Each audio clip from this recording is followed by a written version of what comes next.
ओम नमो भगवते वासुदेवाय नमः।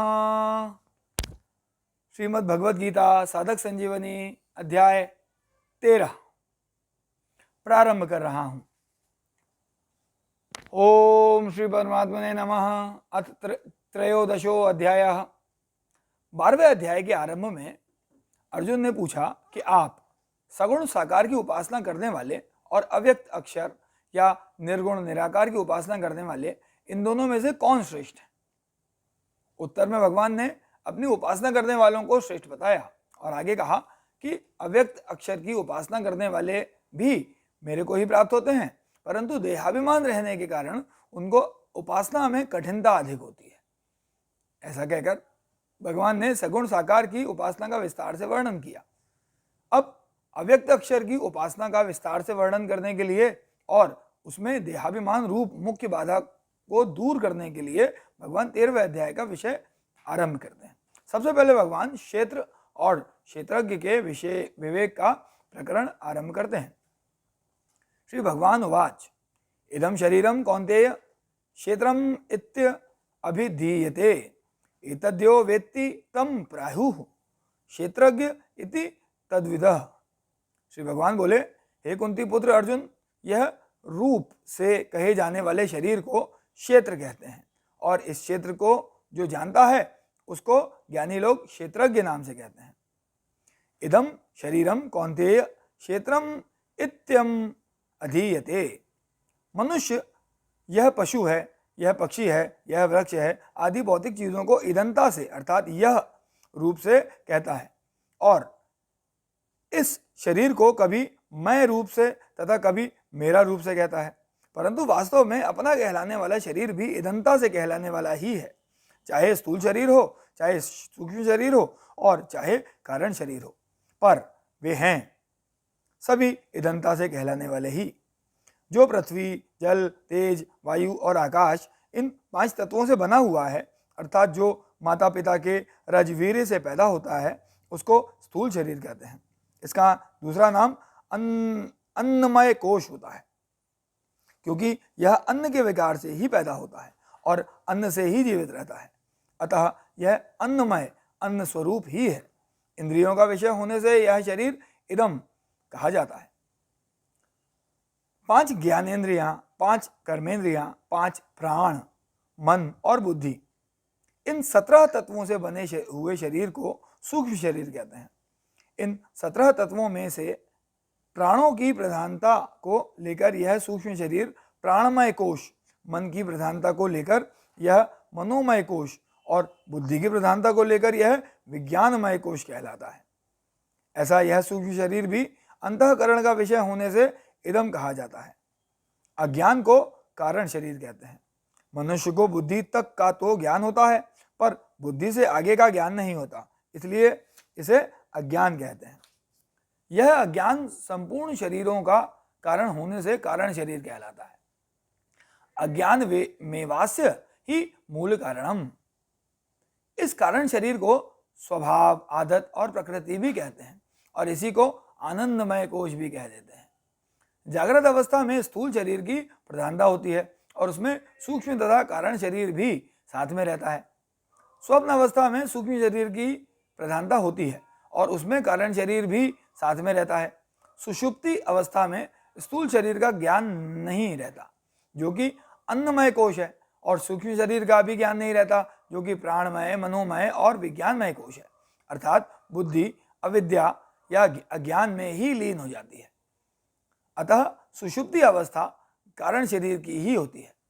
जागृत और स्वप्न अवस्था में तो सुख दुख का अनुभव होता है, पर सुषुप्ति अवस्था में दुख का अनुभव नहीं होता और सुख रहता है, इसलिए कारण शरीर को आनंदमय कोश कहते हैं। कारण शरीर भी स्वयं का विषय होने से, स्वयं के द्वारा जानने में आने वाला होने से इदम कहा जाता है। उपर्युक्त तीनों शरीरों को शरीर कहने का तात्पर्य है कि इनका प्रतिक्षण नाश होता रहता है। श्र हिंसायाम धातु से शरीर शब्द बनता है। इनको कोश कहने का तात्पर्य है कि जैसे चमड़े से बनी हुई थैली में तलवार रखने से उसकी म्यान संज्ञा हो जाती है, ऐसे ही जीवात्मा के द्वारा इन तीनों शरीरों को अपना मानने से, अपने को इनमें रहने वाला मानने से इन तीनों शरीरों की कोश संज्ञा हो जाती है। इस शरीर को क्षेत्र कहने का तात्पर्य है कि यह प्रतिक्षण नष्ट होता है, प्रतिक्षण बदलता है। क्षी क्षये, क्षी क्षये धातु से क्षेत्र शब्द बनता है। यह इतना जल्दी बदलता है कि इसको दोबारा कोई देख ही नहीं सकता, अर्थात दृष्टि पड़ते ही जिसको देखा उसको फिर दोबारा नहीं देख सकते, क्योंकि वह तो बदल गया। शरीर को क्षेत्र कहने का दूसरा भाव खेत से है। जैसे खेत में तरह तरह के बीज डालकर खेती की जाती है, ऐसे ही इस मनुष्य शरीर में अहंता ममता करके जीव तरह तरह के कर्म करता है। उन कर्मों के संस्कार अंतःकरण में पड़ते हैं। वे संस्कार जब फल के रूप में प्रकट होते हैं तब दूसरा अर्थात देवता, पशु पक्षी, कीट पतंग आदि का शरीर मिलता है। और जिस प्रकार खेत में जैसा बीज बोया जाता है वैसा ही अनाज पैदा होता है, उसी प्रकार इस शरीर में जैसे कर्म किए जाते हैं उनके अनुसार ही दूसरे शरीर, परिस्थिति आदि मिलते रहते हैं। तात्पर्य है कि इस शरीर में किए गए कर्मों के अनुसार ही यह जीव बार बार जन्म मरण रूप फल भोगता है।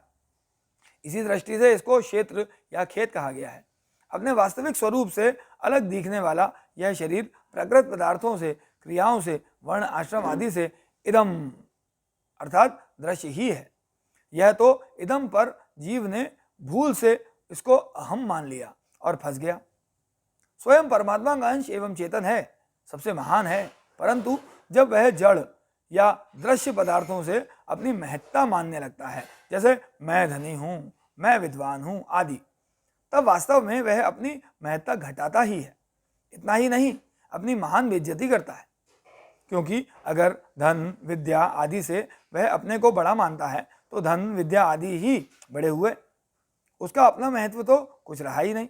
वास्तव में देखा जाए तो महत्व स्वयं का ही है, नाशवान और जड़ धनादि पदार्थों का नहीं, क्योंकि जब स्वयं उन पदार्थों को स्वीकार करता है तभी वे महत्वशाली दिखते हैं। इसलिए भगवान इदम शरीरम क्षेत्रम पदों से शरीर आदि पदार्थों को अपने से भिन्न इदंता से देखने के लिए कह रहे हैं। एतद्यो वेत्ति, जीवात्मा इस शरीर को जानता है, अर्थात यह शरीर मेरा है, इंद्रियां मेरी हैं, मन मेरा है, बुद्धि मेरी है, प्राण मेरे हैं, ऐसा मानता है। यह जीवात्मा इस शरीर को कभी मैं कह देता है और कभी यह कह देता है, अर्थात मैं शरीर हूं ऐसा भी मान लेता है और यह शरीर मेरा है ऐसा भी मान लेता है। इस श्लोक के पूर्वार्ध में शरीर को इदम पद से कहा है और उत्तरार्ध में शरीर को एतत् पद से कहा है।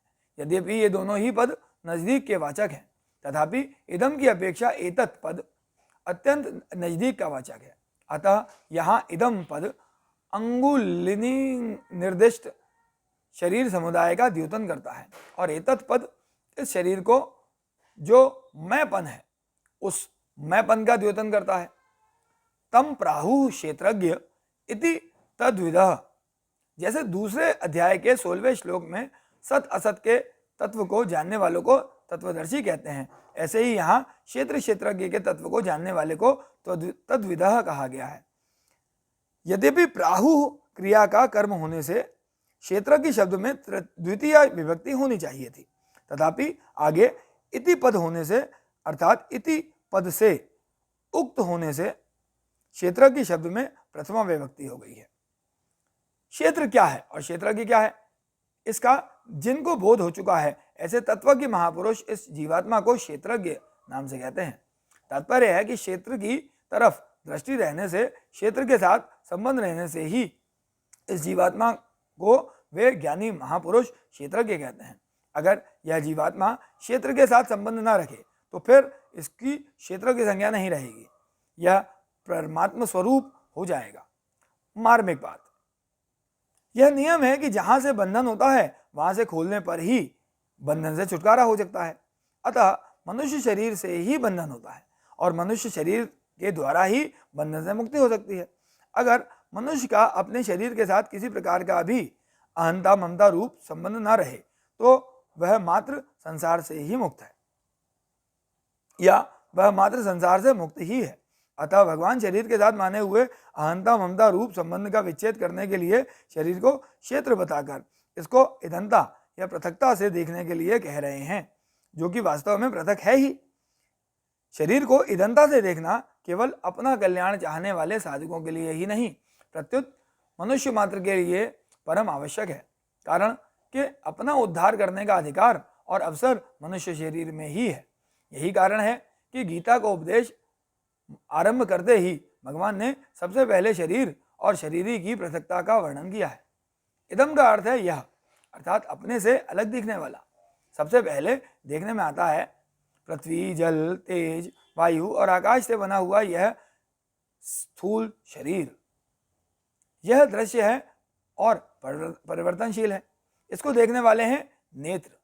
जैसे दृश्य में रंग, आकृति, अवस्था, उपयोग आदि सभी बदलते रहते हैं, पर उनको देखने वाले नेत्र एक ही रहते हैं।